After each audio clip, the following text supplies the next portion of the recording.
दोस्तों, स्वागत है हमारे YouTube चैनल विलेज रोल में। अगर आप हमारे चैनल पर नए आए हैं तो चैनल को लाइक सब्सक्राइब करना ना भूलें और बेल आइकन घंटी को भी दबाना ना भूलें ताकि नए नए वीडियो को आप देख सकें। दोस्तों, क्या आप जानते हैं कि गोभी 4 प्रकार की होती है? फूल गोभी, पत्ता गोभी, गांठ गोभी और ब्रोकली। इनमें फूल गोभी का प्रमुख स्थान है। अपने स्वाद के लिए मशहूर फूल गोभी का उपयोग सब्जी बनाने में सबसे ज़्यादा किया जाता है। इसके अलावा गोभी के पराठे और पकौड़े भी बनाए जाते हैं। इसके अलावा भी कई ऐसे व्यंजन हैं जिनमें फूल गोभी का स्थान खास होता है। स्वादिष्ट फूल गोभी बहुत सारे गुणों से भरपूर होती है। ये हमारे स्वास्थ्य के लिए कई तरह से फायदेमंद है क्योंकि इसमें प्रोटीन, खनिज व लवण की मात्रा पाई जाती है। इसमें विटामिन ए और सी की मात्रा भी पाई जाती है। फूल गोभी के प्रमुख उत्पादक राज्य बिहार, उत्तर प्रदेश, उड़ीसा, पश्चिम बंगाल, असम, हरियाणा और महाराष्ट्र हैं। फूल गोभी को रुपाई के हिसाब से 3 भागों में बांटा गया है, एक अगेती, पछेती तथा मध्यम श्रेणी में। वैसे तो फूल गोभी जाड़े के मौसम की फसल है। ठंड के मौसम में फूल गोभी का स्वाद बहुत स्वादिष्ट होता है। फूल गोभी की कई उन्नत किस्में बाजार में मौजूद है। पूसा दीपाली की किस्में 60 दिनों में पौधे कटाई के लिए तैयार हो जाते हैं। फूल गोभी में फूल सफ़ेद और ठोस होते हैं और उपज 40 से 60 क्विंटल प्रति हेक्टेयर होती है। अर्ली कुंवारी फूल गोभी पंजाब और हरियाणा में उगाई जाती है। ये पौधे रोपण के 40 से 50 दिनों के भीतर उपज देने लगते हैं। फल सफ़ेद और अर्ध गोलाकार होते हैं। उपज 40 से 60 क्विंटल प्रति हेक्टेयर होती है।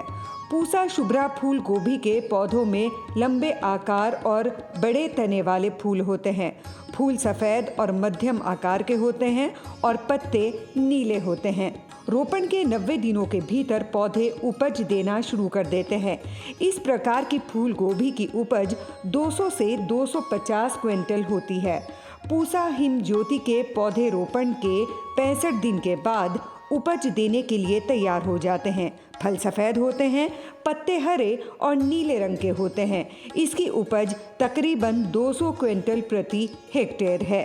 फूल गोभी की फसल बलुई दोमट मिट्टी से लेकर किसी भी प्रकार की मिट्टी में इसे उगाया जा सकता है और मिट्टी का पीएच 6 से 7 के बीच होना चाहिए। फूल गोभी के बीजों की रुपाई पौध के रूप में की जाती है। फूल गोभी के पौधों को नर्सरी में तैयार किया जाता है।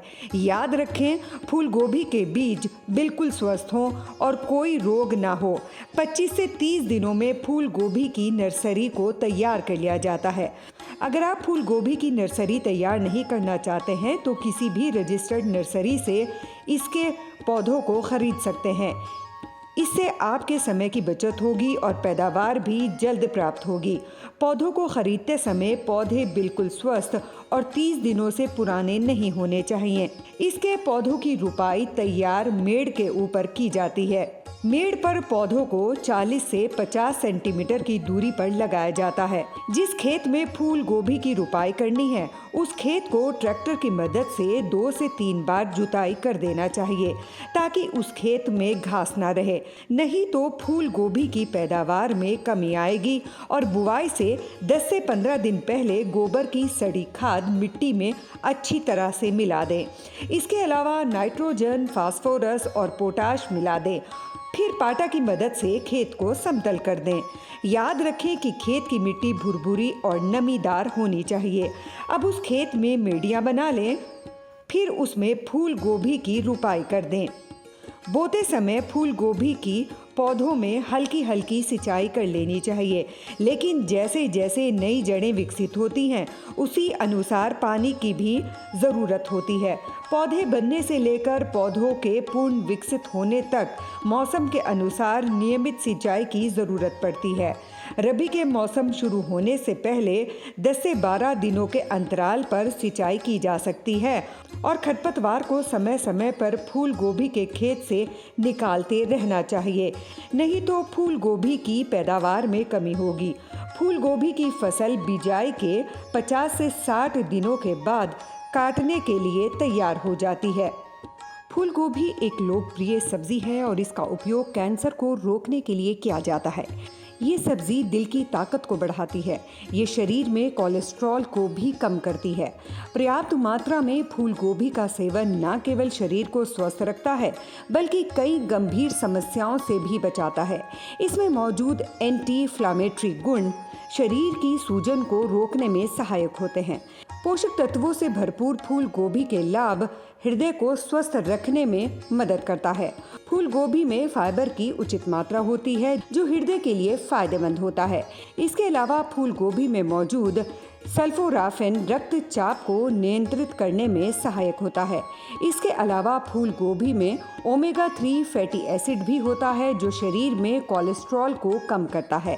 कोलेस्ट्रॉल हृदय स्वास्थ्य के लिए हानिकारक होता है क्योंकि रक्त वाहिकाओं में ये रक्त प्रवाह को रोकने का कारण बन सकता है। इस तरह से आप अपने हृदय को स्वस्थ रखने के लिए फूल गोभी का उपयोग कर सकते हैं। फूल गोभी में विटामिन सी पाया जाता है। इसके अलावा फूल गोभी में बहुत से एंटीऑक्सीडेंट, मैंगनीज आदि भी होते हैं। ये घटक शरीर को आवश्यक पोषण दिलाने में मददगार होते हैं। इसके अलावा इसमें फाइटोकेमिकल्स भी होते हैं जो कैंसर को रोकने वाले एंजाइमों को उत्तेजित करते हैं, जो शरीर को ऑक्सीडेटिव तनाव और फ्री रेडिकल से होने वाले नुकसान से बचाते हैं। इस तरह से आप भी ऑक्सीडेटिव तनाव के लक्षणों को कम करने के लिए फूल गोभी के फायदे हासिल कर सकते हैं। यदि आपको पाचन संबंधी समस्याएं हैं तो फूल गोभी का उपयोग फायदेमंद हो सकता है। ऐसा इसलिए है क्योंकि फूल गोभी में फाइबर की उचित मात्रा होती है जो पाचन के लिए अच्छा होता है। पर्याप्त मात्रा में फाइबर का सेवन करने से कब्ज, आंतों में सूजन आदि समस्याओं से आप छुटकारा पा सकते हैं। फूल गोभी में मौजूद फाइबर कोलन कैंसर से भी बचाता है। इस तरह से आप अपने पाचन को ठीक रखने और पेट संबंधी समस्याओं को दूर करने के लिए फूल गोभी का उपयोग कर सकते हैं। फूल गोभी में पाए जाने वाले सल्फोराफेन हमारी आंखों के लिए भी फायदेमंद होते हैं। ये रेटिना क्षेत्र के कमजोर ऊतकों को ऑक्सीडेटिव तनाव से बचाने में मददगार होते हैं।